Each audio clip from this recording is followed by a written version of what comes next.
Estava dizendo que para que nós obtenhamos o metal ouro precioso, se faz necessário que aquela pedra, aquele cascalho, sofra uma chama muito forte de fogo, para que haja separação entre o puro e o vil. Para que nós alcancemos pedras preciosas, também se faz necessário que tenhamos profundidade, que tenhamos muita pressão, tempo e escuridão. Aquele carbono que é tão insignificante para nós, depois de passar por esse processo, torna-se uma pedra preciosa chamada brilhante. E eu estava dizendo também, para que nós alcancemos as pérolas, se faz necessário que haja sofrimento. E é impressionante, pois os irmãos vão verificar lá no livro de Apocalipse 21 em diante, quando se faz a descrição da Nova Jerusalém. Vocês vão encontrar exatamente que a noiva do Senhor, essa que desce ataviada do céu, tem estas características: ouro, pedras preciosas e pérolas. Que o Senhor, pelo seu Espírito, alcance em nós caminhos para que nós sejamos transformados de glória em glória à sua própria imagem. Pois esse é o desejo maior do nosso amado Senhor. A Ele toda a glória, a honra, poder e majestade. Vamos ter uma palavra de oração. Que privilégio nós temos, amado Senhor, de poder nos reunir em torno do Teu nome. Nós fazemos nesse instante como Maria o fez naquela ocasião, que sentou-se aos seus pés, para contemplar a sua beleza e também ouvir tudo aquilo que Tu desejavas falar ao seu coração.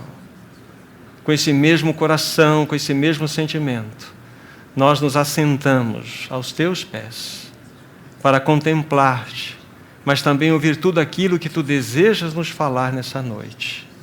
Que o Espírito Santo ache um caminho livre em nós e entre nós. Que esse ambiente seja totalmente tomado pelo doce Paráclito.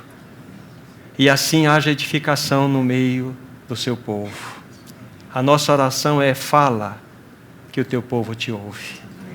Em Teu nome, Jesus, para a glória do nosso Deus e Pai, nós oramos. Amém. Deixem a Bíblia de vocês aberta no livro de Hebreus, capítulo 12. Depois eu vou fazer aqui algumas menções. Deixem aberta e eu preciso fazer algumas considerações iniciais para os meus irmãos e irmãs. Dentro das meditações ou ministrações que estamos fazendo a respeito do reino de Deus, eu creio que esta que nós vamos estar partilhando com os irmãos, a terceira ou quarta, no que toca ao assunto, o caráter do reino. E nós sabemos muito bem que o caráter do reino nada mais é do que a expressão do caráter do nosso rei. Queridos irmãos e irmãs, o Senhor nos ama tanto, Ele deseja tanto que nós participemos do seu reino. Sabe o que Ele faz? Ele nos introduz para o caminho da sua disciplina, porque Ele quer nos conformar à sua santa imagem. Ele nos leva por esses caminhos tão preciosos, para que desta forma, neste treinamento que Ele proporciona a cada um de nós, sejamos aqueles que vão estar sendo preparados, segundo o coração dEle, para reinarmos com Ele, quando Ele estabelecer o seu reino nessa terra. Então Ele amorosamente, Ele permite que nós entremos por esses caminhos ou túneis apertados, muitas vezes escuros, sombrios e úmidos, e nós não discernimos aquilo que está acontecendo a nós, mas nós nunca podemos perder de vista ou perder a nossa confiança. Há um Deus majestoso que está no comando de todas as circunstâncias. Ele não é somente o Deus que rege essa história, o Deus que estabeleceu este universo, mas Ele é o Deus das circunstâncias. Ele é aquele que governa todas as coisas, mesmo que nós não tenhamos as compreensões que gostaríamos de ter. Então, o que o livro de Hebreus apresentou para nós, naquela oportunidade, na última que nós tivemos juntos, foi exatamente esse caminho. Ali nós vamos verificar que o Senhor vai nos mostrar que é o caminho da disciplina que nos leva a uma bênção maior, que é o sermos participantes da sua santidade. É por isso que Ele nos ama de tal forma que Ele nos leva por esses caminhos tão benditos. Então isso nós falamos naquela oportunidade, nós tratamos com os irmãos. Texto a texto nós vimos isto. E vocês se recordam, aqueles que aqui estiveram, nós fizemos uma menção do livro de Jeremias, no capítulo 48, quando nós falamos um pouquinho daquele povo moabita, que, naquelas condições que eles estavam, ensinou-nos e nos ensina muitas coisas na nossa jornada. Depois vocês vão verificar, lá no capítulo 48 de Jeremias, está revelado uma coisa muito interessante. Diz assim: despreocupado esteve Moabe desde a sua mocidade. Olha só, despreocupado esteve Moabe desde a sua mocidade. Despreocupado, tranquilo, em paz. E ele, diz lá, e repousava nas fezes do seu vinho. Porque ele não havia sido trasfegado de vasilha para vasilha. E por não ter sido mudado de vasilha para vasilha, o seu sabor não se alterou.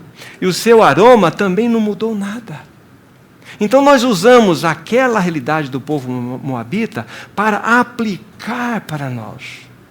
Quantos de nós já temos jornadeado como cristãos por tantos anos? E na realidade, nós estamos aí repousando nas fezes ou na borra do nosso próprio vinho. Aí, como exemplo, nós mostramos que há uma diferença entre as fezes ou borra, numa outra versão, e o vinho. O vinho fala-nos, em metáfora, da vida de Cristo que há em nós. Mas há um ego terrível que insiste comandar-nos, que insiste governar a nossa existência. E quando o Senhor então prepara caminhos da disciplina, o que nós fazemos? Nós enroscamos. Então nós não somos mudados de vasilha para vasilha, e o que acontece com o nosso testemunho? O nosso sabor não muda e nem o nosso aroma se altera. Quantos anos nós temos de jornada cristã? Sabe que as pessoas podem tocar Cristo em nós? Não é tocar em nós que nós somos bonzinhos, que nós somos atenciosos, que nós somos bons pagadores de conta, que nós somos éticos, que nós somos morais. Isso é dever de qualquer cidadão. Mas o que significa manifestar a vida de Cristo é uma vida que nós não poderemos jamais produzir por nós mesmos. E esta vida só pode ser produzida por Ele em nós. É Ele manifestando em nós essa vida. Então nós, naquela oportunidade, nós aqui insistimos para os irmãos e irmãs que o Senhor tem buscado sim, através dos caminhos da disciplina que Ele tem nos arranjado, a nos mudar de vasilha em vasilha. E vocês sabem que, naquela oportunidade, hoje nós temos filtros, eu creio que, ideais para fazer todo esse processo de separação da borra e do bom vinho. Mas na ocasião era de vasilha em vasilha, mas só que nesse transporte muito daquela borra ia, então era necessário muitas trocas. E o Senhor tem feito isso, buscado fazer isso conosco. Mas será que Ele tem alcançado, tem atingido o seu anseio? Nós temos respondido a isto? Essa é a grande questão. Então, o que nós vimos naquela oportunidade, dentro do assunto, desses assuntos que nós estamos ministrando a respeito do reino de Deus, pontuando o caráter do reino, aqui está pautado. O Senhor usa a sua disciplina amorosamente, porque Ele anseia que você e eu reinemos com Ele, que possamos estar com Ele, que possamos juntos reinar nesse tempo, quando Ele aqui estiver presente.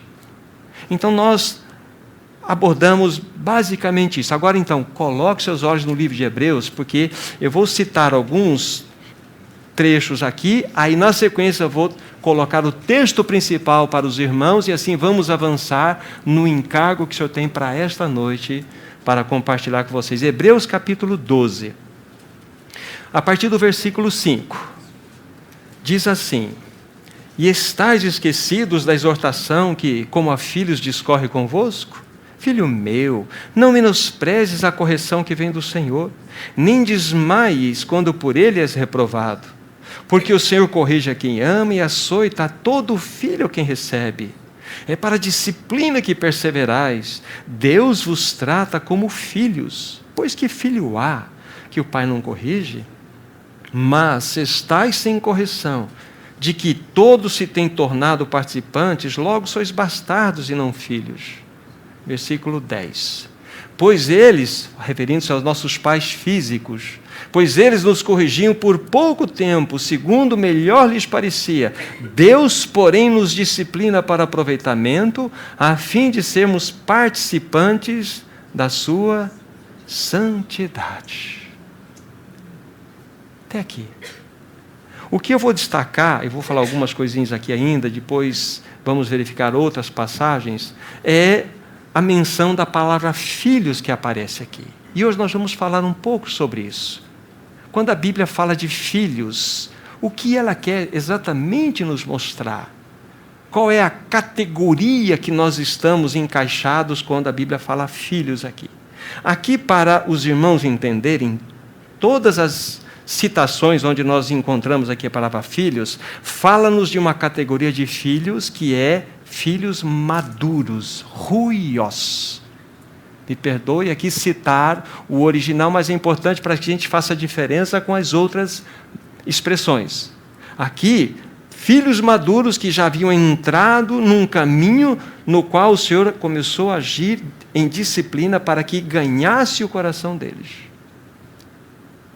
Então, para nós, filhos de Deus que têm buscado este caminho, sofrimento não é castigo, sofrimento é caminho de Deus.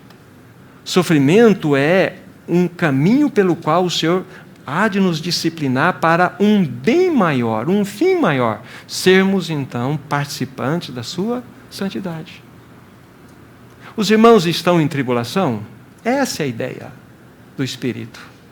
Não é evitar a tribulação, é pelo contrário, nos inserir dentro dela.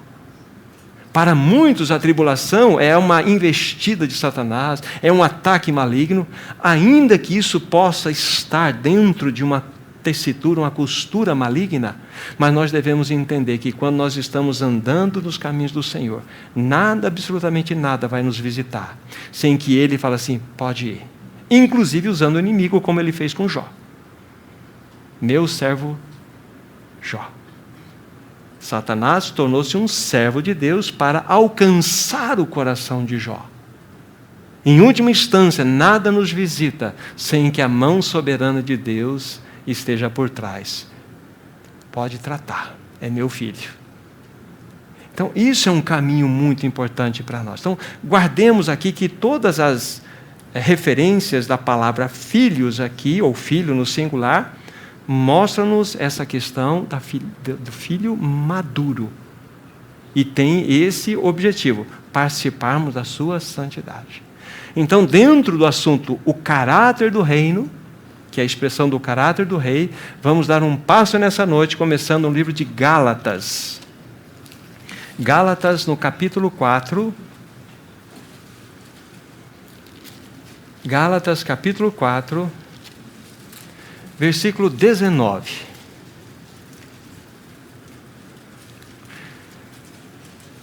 Vejam, por favor, aqui as palavras do apóstolo Paulo. Meus filhos, por quem de novo sofro as dores de parto até ser Cristo formado em vós. Eu creio que não é necessário, mas para uma questão de ênfase, Paulo está escrevendo aqui aqueles que eram irmãos em Cristo. Eles já possuíam a vida de Cristo. Eles já tinham nascido de novo. Eles poderiam todos dizer Cristo, individualmente falando, Cristo é minha vida, Cristo é minha vida. Como todos nós, os que nasceram de novo, podem dizer isto. Cristo é minha vida. Exatamente para estes é que vem esta palavra. E aqui nós precisamos entender pelo Espírito o que havia no coração do apóstolo Paulo quando ele disse essas palavras. Meus filhos, aí nós precisamos novamente recorrer ao seu termo original para entender que este filhos, essa palavra filhos que aparece aqui, é diferente da palavra filhos que aparece lá em Hebreus. Aqui é meus filhinhos, a palavra que aparece lá é teknon, é filhinhos. Crianças, filhinhos. Então, Paulo está se dirigindo àqueles irmãos como filhinhos. E havia algo no coração de Paulo que ele externaliza aqui, por quem sofro dores de parto. Vocês já foram buscar qual é o sentido dessa expressão, dores de parto? Sabe o que significa? Angústia intolerável. Irmãos, isso é muito forte. Então, Paulo está expressando o seu coração, ou do seu coração, exatamente essa angústia intolerável, quando ele observava aqueles irmãos ali da região da Galácia, e que eram nascidos de novo, mas estavam estacionados. Eles não estavam avançando. Como Moabe, possivelmente, naquela exemplificação do capítulo 48 de Jeremias, eles estavam despreocupados, repousando nas fezes do seu próprio vinho, ou seja, boiando no seu próprio ego caído. Então Paulo, ele demonstra aqui, meus filhinhos, por quem de novo tenho essa angústia intolerável. Sabe onde essa palavra é aplicada? Põe o dedo aqui e vá para 1 Tessalonicenses. 1 Tessalonicenses. Veja o capítulo 5, versículo 3. Quando o mesmo apóstolo está falando a respeito da vinda do Senhor, veja o que ele tem a nos falar aqui. Capítulo 5, versículo 3, 1 Tessalonicenses. Quando andarem dizendo paz e segurança, eis que lhes sobrevirá repentina destruição, como que vem as dores de parto, aqui está para dar à luz e de nenhum modo escaparão. Então a mesma força que estas palavras, essa expressão tem aqui, deve ter aqui no coração do apóstolo Paulo. Então eu quero primeiramente mostrar a respeito dessa angústia que havia no coração do apóstolo Paulo. Mas, amados irmãos e irmãs, se nós formos para dentro do coração do apóstolo Paulo, essa angústia não pertencia a ele, pertencia ao Senhor. Enquanto Paulo, naquelas assembleias da Galácia, estava externalizando essa profunda angústia intolerável, através dele nós vemos uma angústia intolerável no coração do nosso amado Senhor, desejoso de ver na sua assembleia, no seu povo, a manifestação de Cristo. Quanto de Cristo há em nós? E nós nunca podemos perder de vista que crescimento espiritual, maturidade espiritual esteja relacionado com conhecimento mental. Nós temos muitos doutores em Deus, muitos assim, PhDs dentro do contexto da teologia que são ateus e que não tem nada a ver com Cristo, mas dão aula a respeito de Cristo e dão aula muito bem. Então, o crescimento espiritual não está relacionado com o conhecimento, mas faço aqui uma observação. Ao contrário de se pensar que eu estou fazendo uma apologia de nós conhecemos, eu estou fazendo aqui uma defesa de que nós precisamos sim conhecer a palavra, mas com esse coração adequado, de tocarmos o cerne, a vida dessa palavra, para que ela possa fazer o seu efeito no nosso coração. Mas daqui para cima apenas encher a cabeça, 1 tonelada de conhecimento bíblico, não vale absolutamente nada. Então, Paulo estava aqui realmente atordoado no seu coração, sofrendo essa angústia sem par, porque ele desejava que Cristo fosse formado. Se a gente olhar dentro lá do seu contexto mais próximo, para que Cristo seja formado plenamente em vós. Esse é o coração do nosso Senhor. Então a gente toca angústia no coração de Paulo, mas toca angústia no coração do nosso amado Senhor, concernente ao seu povo. Quando o Senhor olha para essa pequena assembleia que se reúne, o que Ele busca em nós? Quantos textos nós decoramos? Quanto eu sei a respeito de? Não, Ele só busca uma única realidade, é o seu Filho. Nosso Senhor tocando no que concerne ao nosso bom Pai. Ele olha para cá, Ele busca o seu Filho no coração de cada um de nós. O quanto de Cristo eu posso ver no meu irmão, na minha irmã, nos meus irmãos? Quanto? E Ele está buscando isso. Nós não chegamos aqui nesse ambiente e cada um tem uma tomada especial, tomada espiritual, liga agora, vamos ser espirituais no reunir. Irmãos, se nós não honrarmos o Espírito Santo lá fora, não vai ser aqui que nós vamos honrá-lo. Que nós vamos honrar esse maravilhoso Paráclito. Se você e eu, nós não honrarmos o Espírito Santo na família, não será aqui que vamos honrá-lo. E não tem nenhuma ideia e pretensão de falar de perfeccionismo, inerrância e impecabilidade, porque vocês estão diante, talvez, do mais fraco de todos. Mas é quando nós recebemos do Senhor a advertência, colocamos a boca no pó, Senhor, tem misericórdia de mim, pecador. Se humilha diante dEle. Mas voltando à situação, Ele busca ver o seu Filho aqui. Quanto de Cristo há em nós? Essa é a grande situação. Ah, meus filhinhos, por quem sofro de novo dores de parto até ser Cristo formado em vós. Então, essa palavra filhos aqui, como eu estava me referindo agora, é teknon, é filhinhos, filhinhos. Mas agora, em sã consciência, os pais de crianças menores aqui. Que bênção que é ter uma criança no colo. Que gostosura ver as nossas crianças. Que delícia curti-la. Mas qualquer pai em sã consciência aqui, daqui a 15, 20 anos, gostaria que seu filho permanecesse assim? Então, quanto mais o nosso Pai Celestial olha para nós. E como um certo irmão disse, na verdade, ele olha para a sua assembleia e ele vê um berçário espiritual. Nós estamos de fraldas.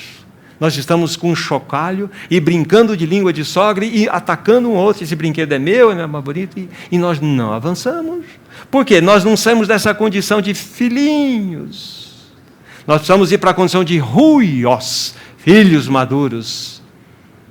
Aí nós ficamos nessa plataforma tão rasa. E como então, desta forma, o Senhor terá sua noiva? O Senhor não vem buscar um bebê, Ele vem buscar uma noiva. Uma noiva ataviada, com vestes brancas, de linho, purificada, que manifeste a sua própria glória. Ele não vem buscar um berçário, ele vem buscar uma noiva. Agora o Senhor está trabalhando. Temos ouvido a voz dEle? Temos discernido? Ou há tantas vozes nesse mundo que fazem com que nós percamos essa sintonia com Ele? É possível que sim. Então aqui está. Paulo demonstra ao nosso coração aqui a dor que havia no seu coração, mas ele também mostra-nos a dor do coração do Senhor concernente ao seu povo. Há quanto tempo ele tem esperado? Há quanto tempo? Queridos irmãos, o nosso problema não é mais vida. Nosso problema agora é crescimento, para aqueles que nasceram de novo. Assim como a questão da criança, ela tem vida, mas ela não tem caráter. A criança tem vida, mas ela precisa, nesta vida, construir o caráter. Assim somos nós. Temos vida, mas onde está o caráter? E pelo tempo decorrido, depois vamos verificar um texto. Quanto desse caráter tem formado em nós? Essa é a grande questão. Senão nós sempre vamos ser um povo extremamente oscilante. Já disse isso outras vezes, é como se estivéssemos numa montanha russa. Hoje eu estou maravilhoso, sensacional, olha, o dia foi maravilhoso, mas de repente uma coisinha acontece, você vai lá para baixo, entra nos profundos abismos da depressão. Está tudo horrível, nada dá certo para mim, ninguém gosta de mim, aquela coisa, e sobe. E assim nós vamos vivendo uma vida oscilante. Por quê? Porque nós estamos nessa condição de filhinhos. Então nós temos, de um lado, olhando aqui nessa perspectiva, o meu lado esquerdo, filhinhos, estes por quem Paulo está suplicando, estes pelos quais o Senhor tem suplicado, somos nós, E do outro lado nós temos aquela categoria de ruiós, daqueles filhos maduros que já entraram num processo de disciplina. Vocês sabiam que eu me referi a vocês aqui naquelas 3 categorias de peças preciosas, né? O ouro, as pedras preciosas e as pérolas. Somente 10% das pérolas, elas vingam em realidade.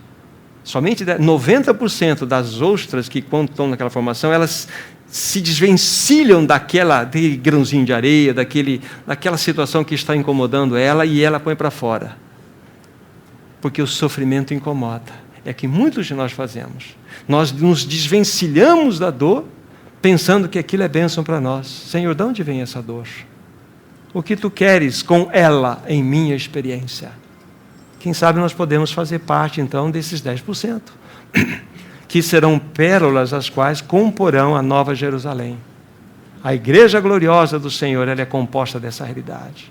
O Senhor, ao longo das gerações, todas as gerações passadas, desde o nascimento da igreja dentro do templo em Pentecostes, todas as gerações, o que o Espírito Santo fez? Ele colheu ouro, ele colheu pedras preciosas e pérolas. Ele colheu.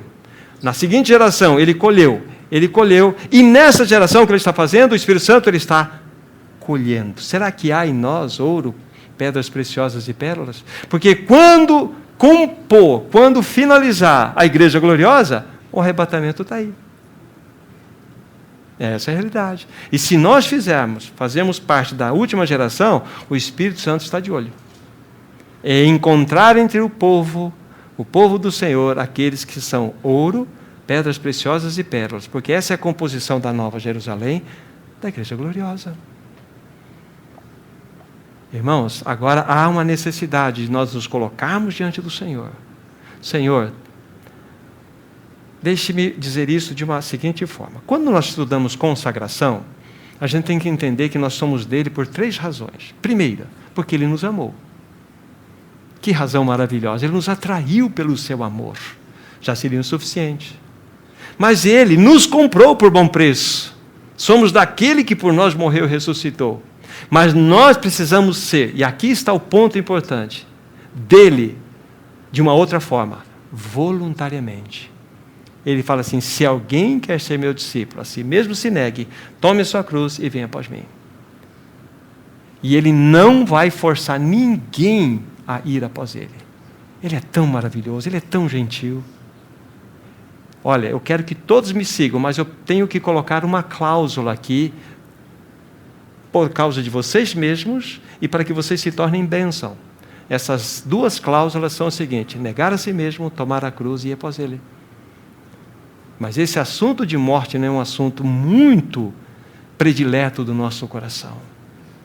Nós queremos evitar a dor, evitar o sofrimento. Tá. Voltando aqui. Então nós temos o nosso, na minha perspectiva esquerda aqui, filhinhos, esses que estão nessa situação infantil, e os filhos maduros. Agora nós precisamos insistir que há sim uma infância salutar. Que bênção é que na infância nós tenhamos os alimentos adequados. Vamos ver? 1 Pedro capítulo 1. Capítulo 1, versículo... Não, 1 Pedro capítulo 2, me perdoe. 1 Pedro capítulo 2, versículo 1 e 2. 1 Pedro, repetindo, capítulo 2, versos 1 e 2. Observe a palavra. Despojando-vos, portanto, de toda maldade e dolo, de hipocrisias, de invejas e de toda sorte de maledicências. Desejai ardentemente, como crianças recém-nascidas, o genuíno leite espiritual, para que por ele vos seja dado o crescimento para a salvação. Aqui fala-nos o texto de uma infância saudável. Vocês observam que isso aqui fala da igreja, fala de nós, despojando de toda maldade, dolo. Olha que coisa pesada, irmãos. Hipocrisia, inveja, maledicência no meio do povo de Deus. Pois é, está escrito aqui. Essa é a realidade. Mas é para que fique assim? Não, nós devemos... Isso é os passos iniciais da nossa jornada. Devemos desejar ardentemente, como crianças recém-nascidas, o genuíno leite espiritual, para que por ele vos seja dado o crescimento. Então, todos aqueles fundamentos básicos da nossa salvação, quando nós falamos do sangue, da operação do sangue, em que realidade ele opera, falando da cruz, falando da obra da cruz, o que aconteceu, a expiação, a obra vicária, a obra de substituição, a obra da identificação, a vinda do Espírito, são todas as realidades que tornam-se fundamentos. Isso é para beber. É para que nós tenhamos uma infância bem alimentada para que possamos avançar. Então, se faz necessário. Então, qual é a minha proposta? Chamar a atenção dos meus irmãos que há sim uma infância e ela é sadia.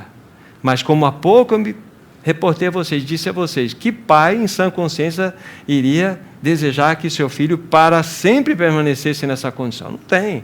Ele vai simplesmente ver aquele momento da infância da sua criança ali, do seu filho, filha, e vai de fato se deliciar, porque cada momento é um momento de medida real, mas essa medida precisa crescer. Vai ganhar idade, vai ganhar avanço e assim por diante. E nós vamos crescendo fisicamente falando e espiritualmente também, para que nós, então, alcancemos o que o Senhor deseja.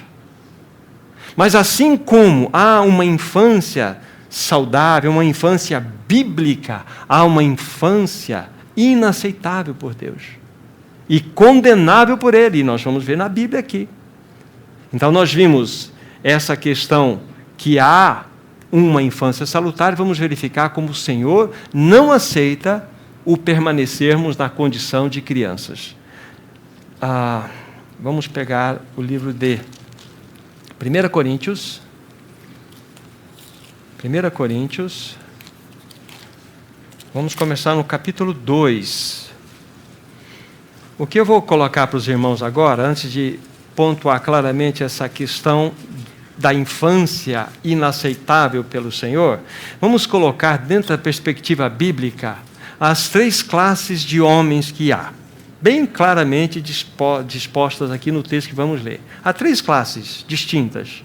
Então, capítulo 2, versículo 14, a primeira classe de homens que tem na Bíblia. Ora, o homem natural não aceita as coisas do Espírito de Deus porque lhes são loucura, e não pode entendê-las porque elas se discernem espiritualmente. Esse homem natural, aqui fala-nos do homem não regenerado, é o psíquicos. É aquele homem que simplesmente vive em função da sua natureza caída. Ele não vai discernir nunca as coisas do Espírito, porque isso é algo louco para ele. Então, essa primeira citação mostra-nos a primeira qualificação de homem na Bíblia, é o natural, é aquele que não é nascido de novo. A este precisa se pregar o novo nascimento para que ele nasça de novo e ganhe a vida de Cristo. Mas vamos ver na sequência o que a Bíblia tem a nos dizer. Capítulo 3 desse mesmo livro, versículo 1. Eu, porém, irmãos, veja a quem ele se dirige.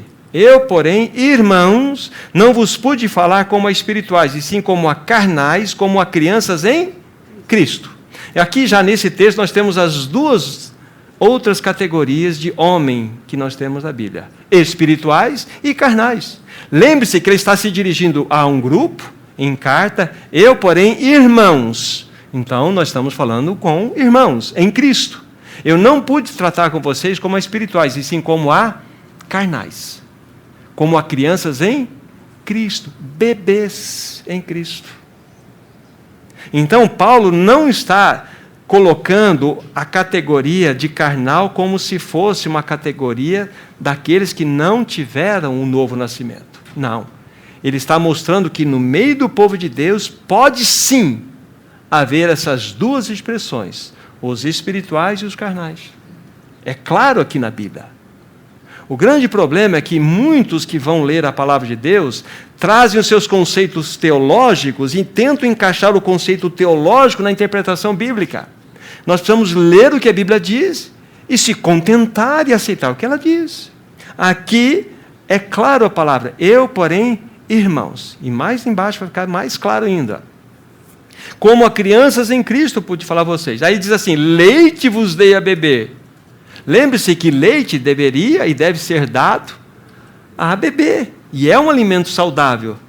Mas espera lá, eu pegar um irmão, não vou nem citar o nome, do meu lado direito aqui, forte como é, e dar uma mamadeira para ele, tem alguma coisa errada. Uma feijoada vai bem para ele. Mas, de repente, ele está numa situação, mas leite é uma coisa que não bate. Espiritualmente, é o que estava acontecendo. É o que estava acontecendo. Leite vos dei a beber, não vos dei alimento sólido, porque não podíeis suportá-lo. Agora começa a associar os caminhos do Senhor em tratamento com o coração daqueles irmãos em Corinto. Apenas uma pausa aqui. A segunda carta aos Coríntios é tida, como alguns irmãos têm colocado, como a carta mais espiritual da Bíblia. 2 Coríntios. Depois toda essa realidade, vocês leem 2 Coríntios, onde a centralidade de Cristo é de tal forma colocada lá, que a gente vê que aqueles irmãos de fato receberam do Senhor. Aqui a discussão era dons, aqui era a discussão, eu era dele, eu era daquele outro, era uma situação de realmente de tempestade que acontecia naquele meio. Mas depois, aqueles irmãos então começaram a avançar. Eles começaram a descobrir que havia um tesouro que habitava naquele vaso de barro. E que eles deveriam sim levar o morrer de Jesus para que a vida desse maravilhoso Senhor se manifestasse. De tal forma que neles operaria a morte de Cristo, para que em outros operasse a vida. Ali não se fala mais de manifestações mirabolantes de dons, fala de vida. Mas focando aqui, fechando essa observação, ele continua dizendo assim: não vos dei alimento sólido, porque não podíeis suportá-lo, nem ainda agora o podeis, porque ainda sois carnais. Agora, veja como que vai ficar claro que esse texto é para cristãos, é para santo. Quando, pois, verso seguinte, alguém diz, eu sou de Paulo e eu de Apolo, não é evidente que andais segundo a homens? Será que Paulo falaria isso para um ímpio? Faria sentido Paulo advertir os ímpios a respeito dessa preferência? Os ímpios precisam nascer de novo. Mas Paulo está exortando aqueles irmãos, porque havia entre eles preferências. Eu sou desse, eu sou daquele.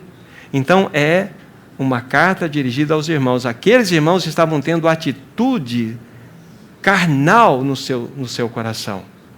Eu sou de Paulo, não é evidente que andais segundo a homens? Quem é Apolo? Quem és Paulo? Servos por meio de quem crestes, e isto conforme o Senhor lhe concedeu a cada um. Eu plantei, Apolo regou, mas o crescimento vem de Deus. De modo que nem o que planta é alguma coisa, nem o que rega, mas Deus é quem dá o crescimento. Aqui então nós temos a realidade de uma infância anormal, uma infância que entristecia o coração do nosso Senhor. Agora, olhando para a nossa realidade, nós que estamos fazendo, juntamente com outros irmãos que têm trazido meditações sobre o reino já por um bom tempo, nós que temos andado nesse caminho, o que isso tem a falar para nós? Se nós de fato queremos, desejamos estar com o Senhor, reinar com Ele, isso deve começar aqui e agora.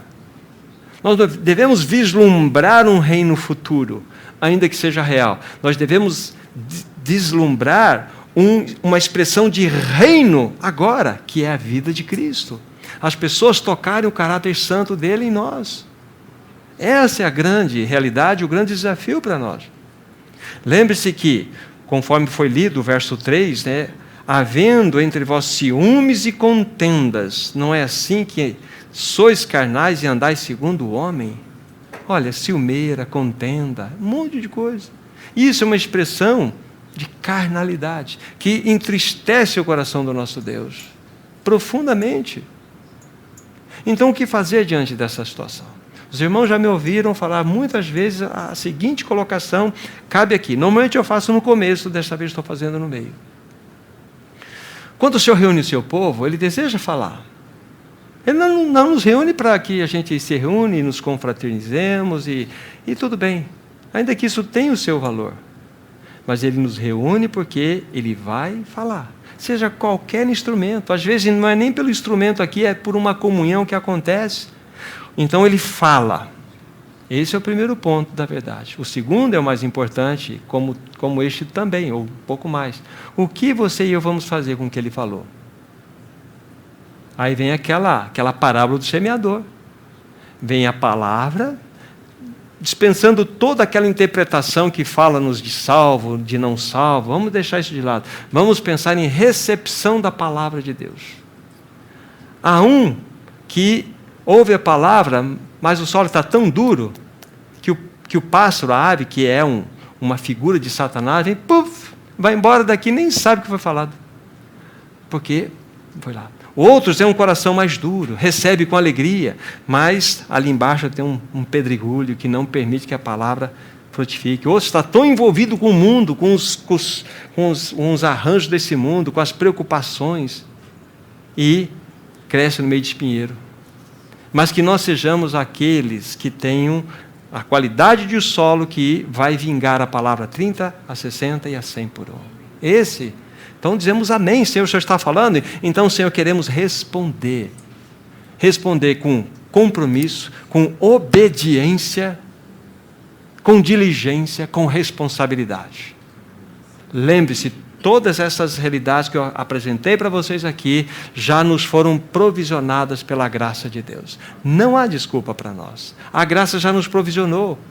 Então o Senhor pode falar assim: seja obediente à minha palavra.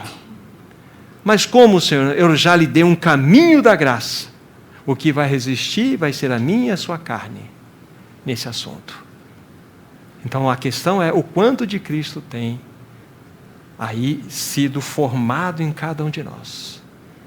Nós não vamos à frente por causa até da necessidade de avançarmos a outro ponto, mas se nós continuássemos a leitura, ele vai mostrar-nos a partir do versículo 10 que Paulo, ele foi o que lançou o fundamento.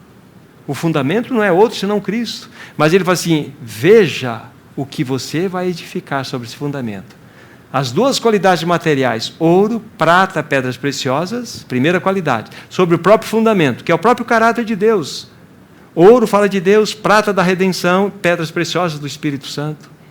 Ou outra qualidade de material, madeira, feno e palha, falam de tudo que concerne ao homem. Fala de tudo que concerne à obra do homem, fala de tudo que concerne à glória do homem. Aí vem o fogo e... Aí uns serão salvos como que pelo fogo, mas serão salvos. Esse é um outro assunto, não é? Mas aqui mostra-nos a palavra de Deus, que se nós ouvirmos aí as exortações que o Espírito traz ao nosso coração, nos lançarmos rosto em terra, clamarmos a Ele vai achar caminho em nós. E o caráter santo de Cristo vai ser formado em nós. E nós vamos sair desse estágio de filhinhos para filhos maduros. Vamos pegar mais uma passagem conhecida, Hebreus capítulo 5. Hebreus capítulo 5, do versículo 11 em diante. Dentro dessa palavra que eu estou falando sobre filhinhos, novamente vem uma exortação deste autor nessa carta, para que nós sejamos tocados por essa palavra. Hebreus 5, do versículo 11 em diante.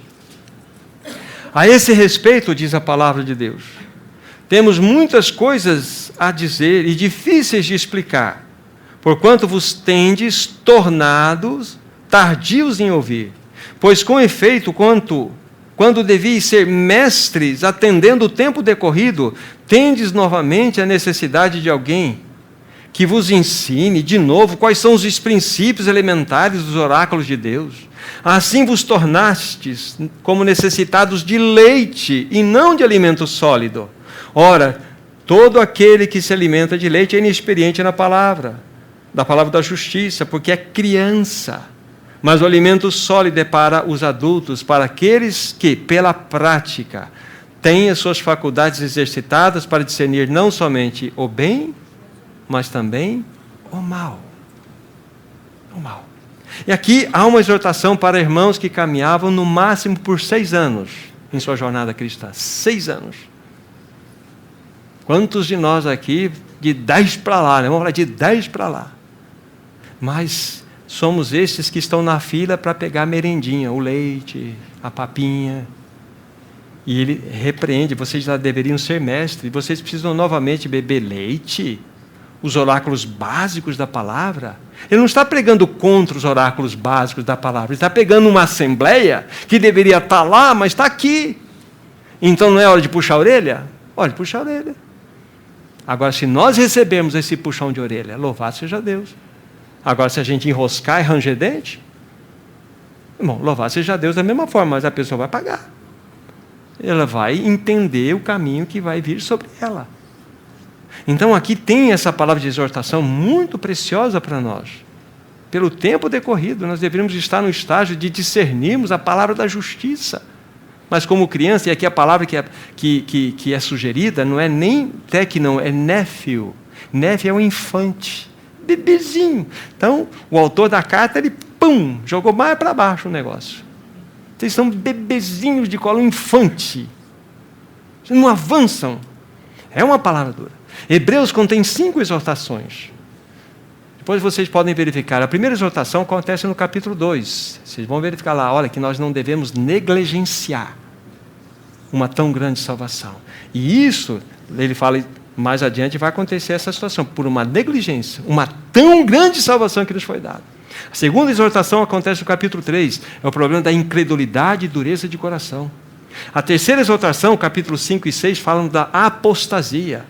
A quarta exortação fala no capítulo 10 a respeito do pecado voluntário. E a última exortação, capítulo 12, vai falar da vida de indiferença. Veja que é um progresso. Negligência até uma indiferença. É assim que a carta de Hebreus é vista aqui. E o que ocorre? Então esses irmãos estavam sendo exortados. E eles estavam debaixo de uma pressão muito grande. Havia perseguição real. Mas por eles não se terem firmado no Senhor, eles estavam acedendo, estavam cedendo caminhos. Irmãos, olha em que realidade nós nos encontramos hoje. Vamos dizer assim, que maneira suave nós temos para caminhar e crescer em graça e conhecimento do Senhor. E nós não estamos aproveitando adequadamente o que o Senhor tem nos dado. O Senhor quer falar ao nosso coração, irmãos. Agora, então nós temos essa realidade.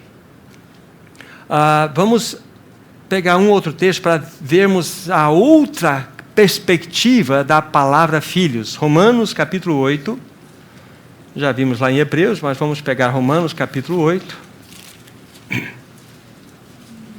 Para fazermos uma diferença aqui, vamos ler inicialmente o versículo 16. 8 de Romanos, verso 16, tem assim a palavra de Deus. O próprio Espírito, aqui o Espírito Santo, testifica com o nosso Espírito que somos filhos de Deus. Aqui a palavra que aparece é tecnon, é filhinhos mesmo. Filhinhos. Somos filhinhos de Deus. Nascemos de novo, nos tornamos filhos de Deus. Agora, o verso 14. Pois todos os que são guiados pelo Espírito de Deus, esses são filhos de Deus. Aqui é huios. Aqui filhos maduros. Então não é somente ter uma testificação do Espírito Santo, isso é maravilhoso, mas nós precisamos ser guiados pelo Espírito Santo, isso é huios, isso é filho maduro. Então percebam que há uma distinção, uma separação clara entre essas duas categorias de filhos, os filhinhos e os filhos maduros. Nós começamos a nossa jornada aqui, mas nós devemos ir para lá. Nós temos uma carreira, nós temos um alvo a atingir. Nós temos um reino pela frente. E ele começa aqui agora. E como que nós podemos almejar reinar com o nosso amado Senhor? E não tem nada de errado o ansiar isto, se nós não estamos sendo aqui mudados de vasilha em vasilha, se nós não estamos avançando nesse assunto para nos tornarmos filhos maduros. Então nós precisamos que o Senhor nos ajude, nos socorra nesse assunto.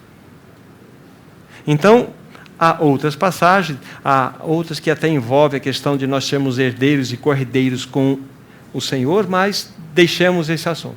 Então nós temos aqui, na minha esquerda, na minha perspectiva esquerda, os filhinhos, na minha direita o ruiós. Mas entre esse meio tem uma transição. Como que a Bíblia trata desse assunto? A Bíblia trata desse assunto. De eu sair dessa condição de filhinhos para me tornar um ruiós. E a Bíblia vai nos falar isso. Gálatas, capítulo 4, versículo 1.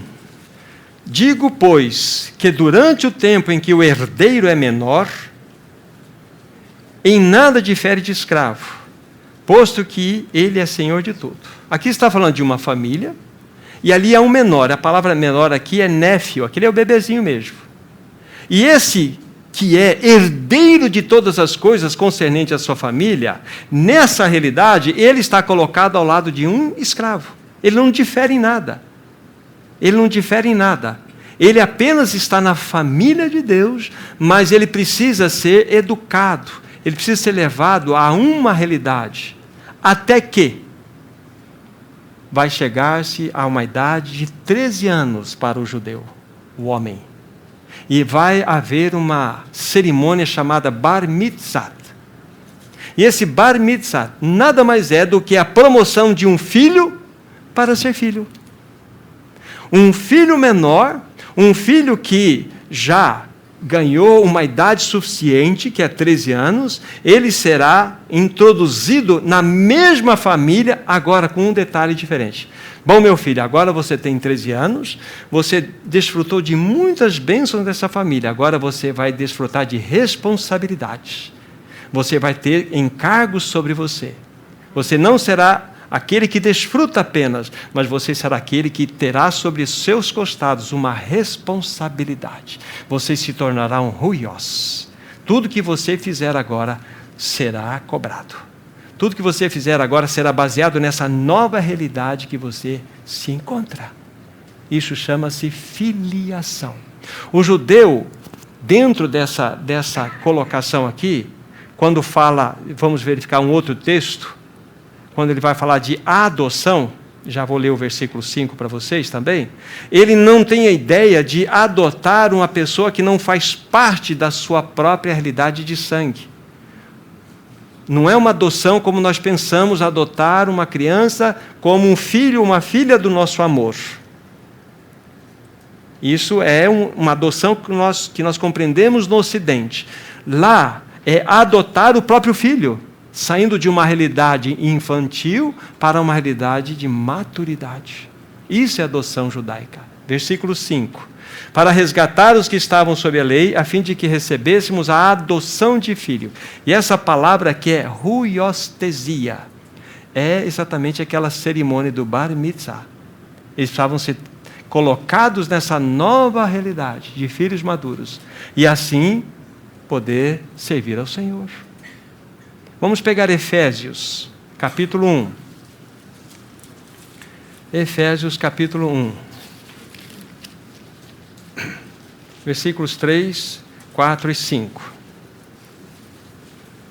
Diz assim: Bendito o Deus e Pai de nosso Senhor Jesus Cristo, que nos tem abençoado com toda sorte de bênção espiritual nas regiões celestiais em Cristo, assim como nos escolheu nele antes da fundação do mundo, para sermos santos e irrepreensíveis perante ele, e em amor nos predestinou para ele para a adoção de filhos, por meio de Jesus Cristo, segundo o beneplácito de sua vontade, e por aí ele vai seguindo.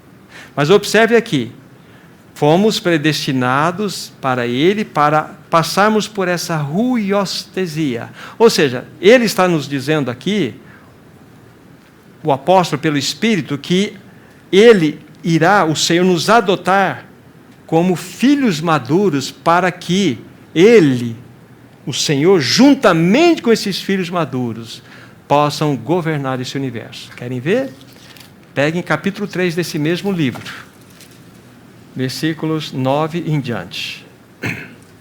E manifestar qual seja a dispensação do mistério, desde os séculos, oculto em Deus, que criou todas as coisas, para que, observe, pela igreja, a multiforme sabedoria de Deus se torne conhecida agora, dos principados e potestades nos lugares celestiais, segundo o eterno propósito que estabeleceu em Cristo Jesus, nosso Senhor, pelo qual temos a ousadia e acesso com confiança mediante a fé nele. Olha que texto precioso, irmãos e irmãs.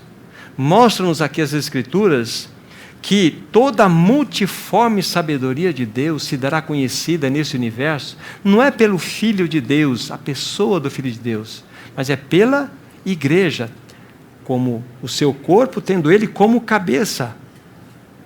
É através da igreja que a multiforme sabedoria de Deus irá ser propagada nesse universo. Esse é pouco, irmãos? Não é pouco.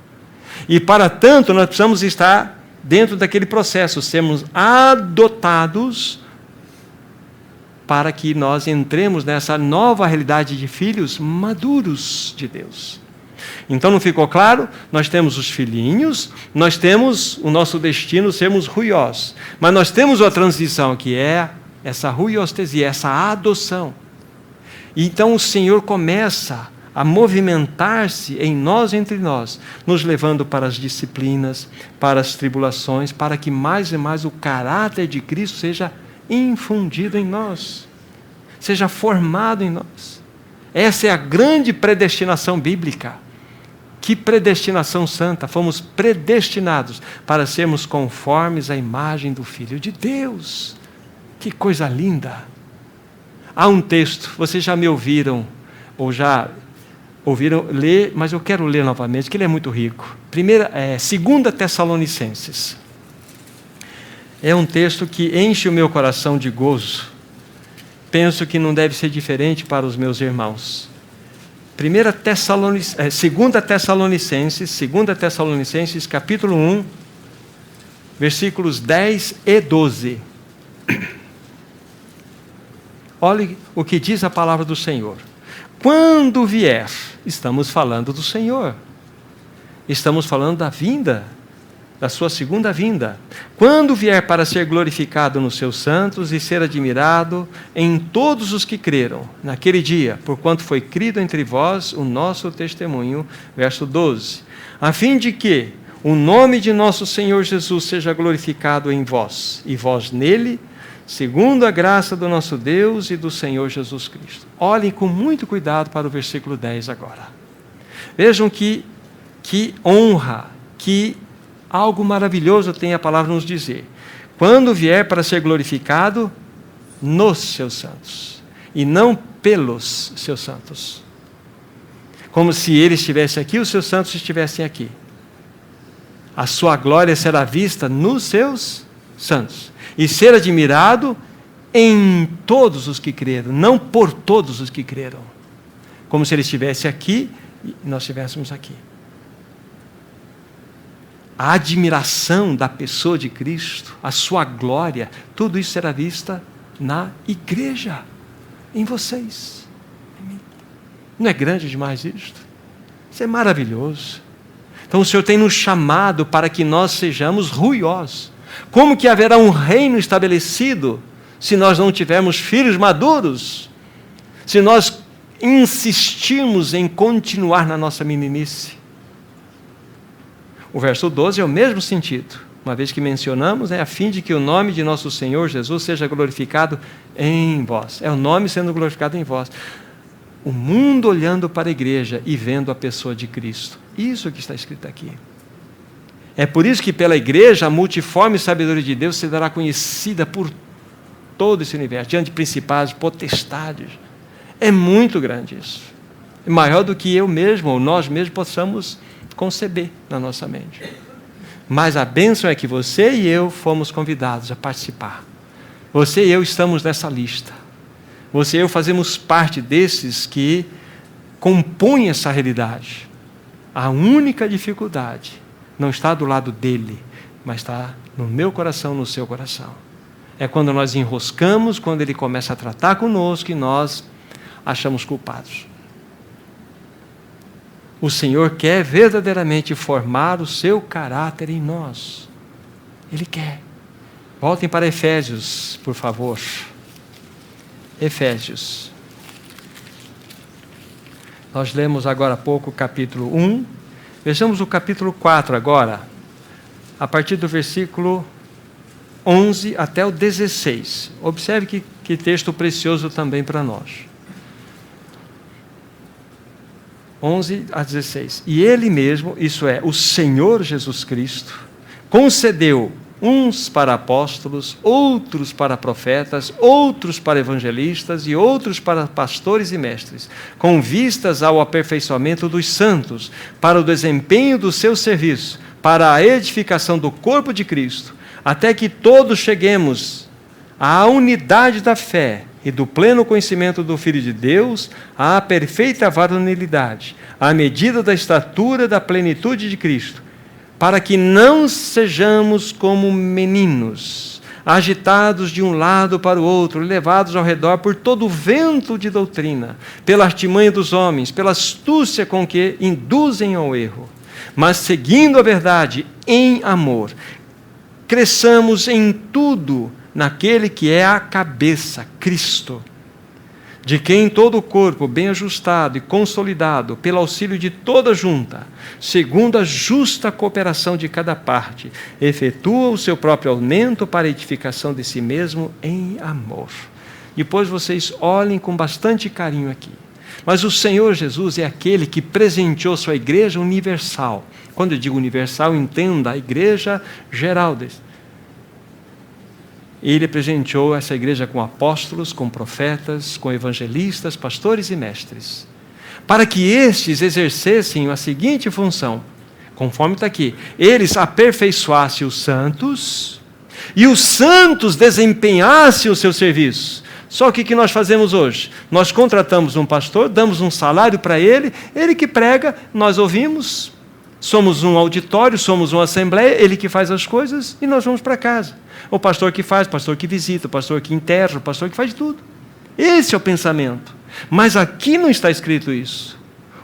A Bíblia, lá na sequência, vai nos mostrar que a igreja, dentro dessa manifestação de corpo, bem ajustada, bem consolidada, auxiliada por todas as juntas, em cooperação, em cada parte, efetua o seu próprio aumento e crescimento e edificação em amor.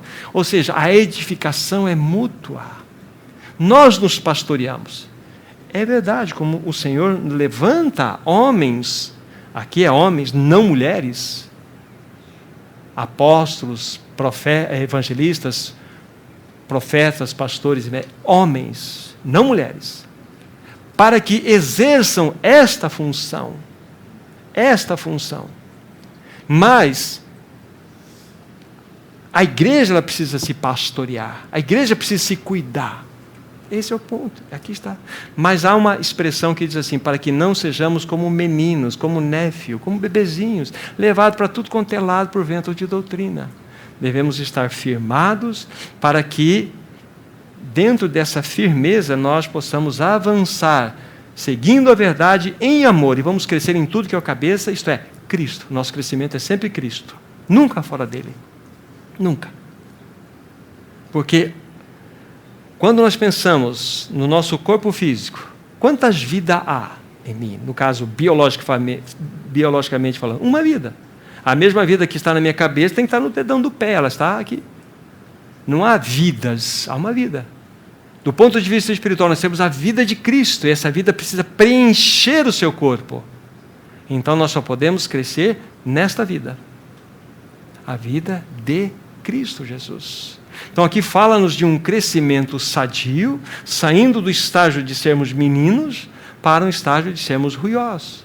E assim a igreja vai se cuidar, ela vai se pastorear, ela vai se edificar mutuamente, olhando para os irmãos. É assim que corre a situação. 1 Coríntios capítulo 13. 1 Coríntios capítulo 13, versículo 11 em diante. Quando eu era menino, falava como menino, sentia como menino, pensava como menino, mas cheguei a ser homem, desisti das coisas próprias de menino. Agora, porém, Porque agora vemos como em espelho, obscuramente. Então veremos face a face. Agora conheço em parte, então conhecerei como também sou conhecido. Agora, pois, permanece a fé, a esperança e o amor. Estes três, porém, o maior destes é o amor. Então veja que há uma fase, menino, menino, menino, menino. Mas agora, porém. Então, para nós concluirmos, amados irmãos, para nós concluirmos dentro dessa realidade das meditações sobre o reino que temos feito. Terceiro, quarto, sobre a questão do caráter desse reino, o caráter do rei, que está inclusa essa mensagem. Nós fomos chamados de uma condição para uma segunda condição. Houve uma transição. O Senhor cuida de todos os assuntos. Ele leva você e eu para esse campo da disciplina, para que mais e mais esse santo caráter dele seja formado. E assim participemos da sua santidade. Quero concluir dizendo o seguinte, irmãos e irmãs. Com toda certeza, ainda hoje, você e eu teremos a oportunidade de nos submeter aos tratamentos arranjados pelo Espírito Santo, seja no contexto da família, seja nos relacionamentos, seja no dia a dia, e amanhã e assim por diante. Mas enxergue a mão do Senhor. Fala, Senhor, eu quero te ver, eu quero ver a tua santa mão agindo em mim, mas não desista de mim, continue a formar o seu caráter. A Ele, amados irmãos e irmãs, toda a glória, honra, poder e louvor. Vamos orar. Nosso maravilhoso e bom Senhor, somos tão gratos a Ti. Nós expressamos de todo o nosso coração o nosso louvor a Ti. Entregamos a Tua palavra aos Teus cuidados e rogamos que Teu Espírito Santo, Ele mesmo, produza vida em nós. Nós não queremos permanecer no estágio de infantilidade, e sim queremos avançar para um estado de sermos adultos e maduros, conforme o Teu coração. Visita-nos, ó bom Senhor, visita-nos pelo Teu Espírito, visita esta vinha, Senhor. Nós queremos ser conhecidos por estarmos na Tua presença, pelo amor revelado, pela Tua graça, pela Tua bondade. Nós nos entregamos diante de Ti, confiados que o Espírito Santo há de fazer tudo isso para a glória do Teu próprio nome. Em Teu nome, amado Jesus, e também para a glória do nosso Deus e Pai, nós oramos. Amém.